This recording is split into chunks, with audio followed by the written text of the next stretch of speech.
हरे कृष्णा।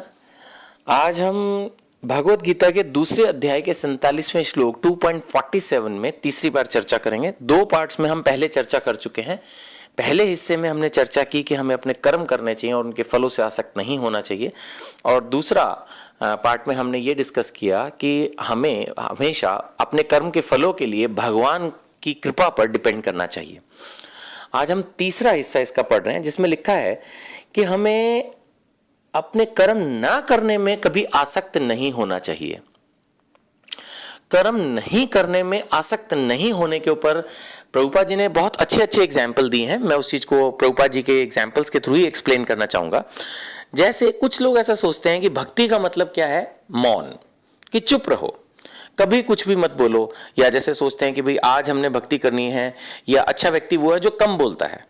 इस बारे में प्रभुपाद कहते थे नहीं, भगवान ने हमें जीभ दी है तो इसलिए नहीं दी कि हम कम बोले, बल्कि इसलिए दिए कि हम भगवान के नाम का जप करें, कीर्तन करें, भगवान के नाम रूप गुण और लीला की कथा करें, दूसरे को गीता का ज्ञान दें। इसलिए हमें ये जीभ मिली है। कहने का मतलब यह है कि अगर भगवान ने हमें बोलने के लिए जीभ दी है तो चुप रहना कोई भक्ति नहीं है। भक्ति है भगवान के नाम का कीर्तन करना, जप करना। इसी तरह से कुछ लोग सोचते हैं कि अगर हम कम खाएं, वैसे कम खाना तो डेफिनेटली बेटर है, लेकिन अगर वो ये सोचते हैं कि कम खाना कोई बहुत महान भक्ति है, तो इस बारे में प्रभुपाद कहते थे नहीं, कम खाना महान भक्ति नहीं है। It may be good for health, but ये कोई बहुत अच्छी भक्ति नहीं है। अच्छी भक्ति क्या है कि हम ये प्रण लें कि हम हमेशा भक्तों के हाथ का बना हुआ कृष्ण प्रसाद ही ग्रहण करेंगे। अगर हम ये प्रतिज्ञा करें और इसकी कोशिश करें, जो प्रतिज्ञा नहीं कर सकते वो इसके जितनी यथासंभव जहां तक हो सके अगर इस रूल को फॉलो कर रहे हैं, तो ये एक अच्छी भक्ति है।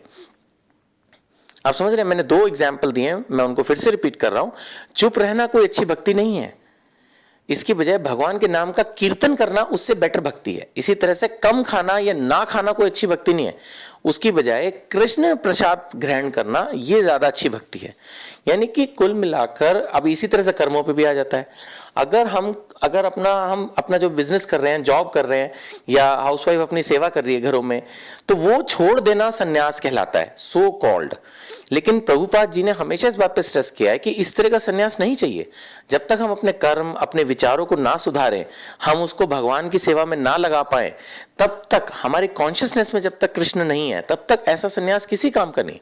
तो बेटर क्या है कि जो हम जॉब कर रहे हैं, बिजनेस कर रहे हैं, उसको करते रहें और साथ में कृष्णा कॉन्शियस बने। कृष्णा कॉन्शियस बनने का मतलब यह है कि हमारे ध्यान में हर समय कृष्ण हो, हमें हर समय ध्यान रहे कि हम कृष्ण के अंश हैं।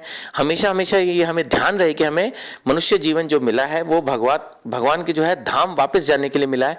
तो हम उस दिशा में अपने दिमाग को, अपने कर्मों को लगा के रखें, और साथ में अपनी हम रूटीन एक्टिविटी भी करें। ऐसा जब हम दिमाग भगवान में लगा के रखेंगे तो हमारे कर्म और विचार, हमारा आहार, विचार, कर्म सब कुछ शुद्ध होगा। हम एक नेक व्यक्ति बनने की राह पर धीरे धीरे आगे बढ़ेंगे और सब कुछ इससे हमारी लाइफ में इंप्रूव होता रहेगा। हम एक सात्विक व्यक्ति बनेंगे धीरे धीरे, और फिर सात्विक से हम धार्मिक यानी भगवान के भक्त के रूप में अपने आप को डेवलप कर पाएंगे, और उससे हमारा ये जीवन भी सफल होगा। इससे हमारा भौतिक जीवन भी सफल होता है। कुछ लोग सोचते हैं भक्ति करने से क्या होगा, भक्ति करने से हमारा भौतिक जीवन भी सफल होगा। हम अखबारों में कितना पढ़ते हैं, लोग सुनते नहीं, समझते नहीं। जो लोग नॉनवेज खाते हैं, जो लोग ड्रिंक करते हैं, जो लोग जुआ खेलते हैं, अवैध स्त्रियों का संग करते हैं, ऐसे लोगों को तरह तरह की बीमारियां लगती हैं, समाज के अंदर उनका अपमान होता है, मर जाते हैं वो लोग। तो कहीं ना कहीं जब हम भक्ति की तरफ आगे बढ़ते हैं तो हम सात्विक जीवन में जाके सब बुरी आदतें भी छोड़ते हैं।